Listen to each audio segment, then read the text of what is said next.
Hi everybody, welcome back to Andino Spanish School. My name is Rodrigo Perez and today we're going to talk about the informal future, the going to future in Spanish. I'm going to eat tacos, kind of future in Spanish. Vamos!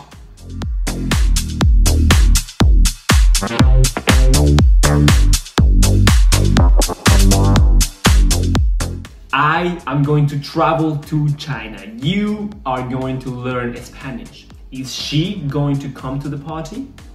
These kind of sentences is what we're going to learn to do today. This is called the informal future. It's important for you guys to know that there are different futures in Spanish. Like in English, you have I'm going to eat tacos, for example, or you have I will eat tacos. In Spanish, we have the same thing. The informal future, the one that we're going to learn here today, is the equivalent of the going to future. Yes, the will future is used in Spanish, but 90 to 95% of the time, we're going to use the informal future in every single scenario. It's the most used future in the Spanish language. So it's very important for you to know it. So that's what the future is, but when do we use it? We're gonna use it when we wanna talk about plans and actions in the future. What are your plans for tomorrow, maybe next week, or even next year? For example, I am going to read 30 minutes today. Yo voy a leer 30 minutos hoy.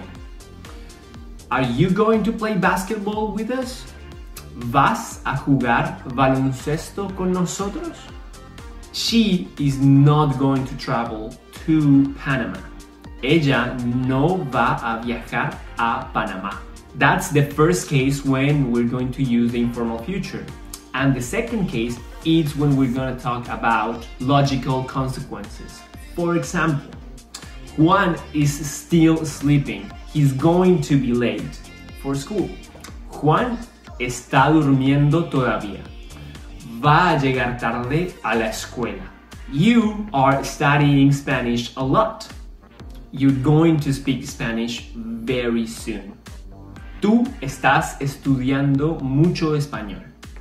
Vas a hablar español muy pronto. We know what, we know when, we need to know the how.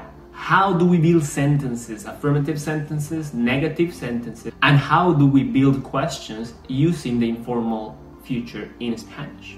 The informal future in Spanish has a very simple and straightforward structure. The verb to go in present tense, the word to or a, and the main verb in infinitive.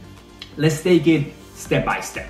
Step number one, the verb to go in present tense. What do I mean when I say this? When you guys learn the present tense in Spanish, you learn that there are regular and irregular verbs. For example, the verb ir, to go, is an irregular verb. It doesn't follow the rule. The conjugations, when we want to say I go, you go, she goes, we are going to say yo voy, tú vas, ella va, nosotros vamos, y ellos van. These are the 5 conjugations that we're going to use in the first step of the structure. Second step, add the to. Going to, ta ta ta. That word is going to be the letter A, or as you say in Spanish, a. And the third and last part of the structure is that the main verb needs to be in infinitive. What does this mean? This means that the main verb should not be conjugated for anybody or any tense. We're just gonna leave it in the infinitive version, the vowel R ending version. For example, to read, leer. So we want to say, I am going to read 30 minutes today. Yo voy a leer 30 minutos hoy. Here is the structure, and all you need to do is choose the right conjugation for the verb ir and do not conjugate the main verb. When I say I'm going to eat rice, the main verb in the sentence is not going to, is to eat. I am going to travel to China, the main verb is to travel. That verb we do not touch. We put it in infinitive as it is. So let's do some examples. I am going to read. Yo voy a leer. You are going to travel. Tú vas a viajar. She is going to work. Ella va a trabajar. We are going to cook. Nosotros vamos a cocinar. They are going to play. Ellas van a viajar. Perfect. Now we know how to make affirmative sentences using the informal future in Spanish. But what if you want to make a negative sentence? She's not going to travel. I am not going to read. All you need to do is add the word no before the verb ir. For example, I'm not going to read, no voy a leer. You're not going to cook, no vas a cocinar. And so on. Perfect. Now you know how to make affirmative sentences, negative sentences, and you want to know how to make a question using the informal future. While in English you have to change the order of the words, are you going to ta ta ta? In Spanish you don't have to do that. All you're going to do is you're going to take either your affirmative or your negative sentence, and with your tone you're going to make the question. For example, affirmative, she's going to travel to Colombia. Ella va a viajar a Colombia. Negative, ella no va a viajar a Colombia. Question, ella va a viajar a Colombia?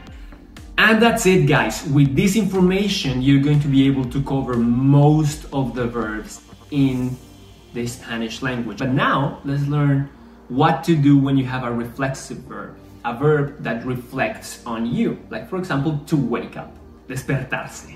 And we're going to use it in this sentence. I am going to wake up at 6 a.m. We said that the main verb, in this case, to wake up, is not conjugated.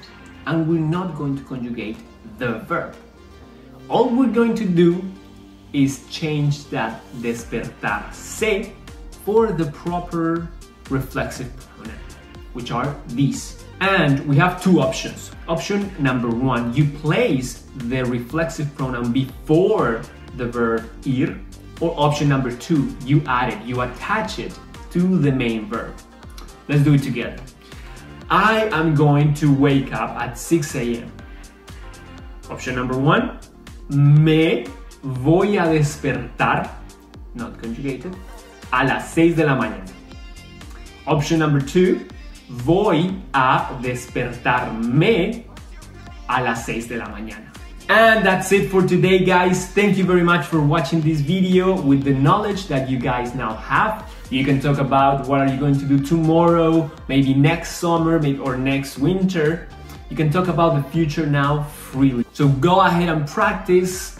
And remember, you're only going to stick with learning a new language if you make it fun for you. If you want to know how I've learned 4 languages and I'm learning language number 5, check out the link that I'm gonna put either on the screen or in the description. And that's it for today, guys. Thank you very much for watching this video. If you like this video and find it useful, please hit the like button and subscribe. There's more videos coming. And if you want to take your Spanish to the next level, go to AndinoSpanishSchool.com. Check out all the free resources that we have for you. And there you can also book a lesson either with me or with one of our team members that will help you take your Spanish to the next level and beyond. Thank you guys for watching, and I'll see you on the next video. Ciao!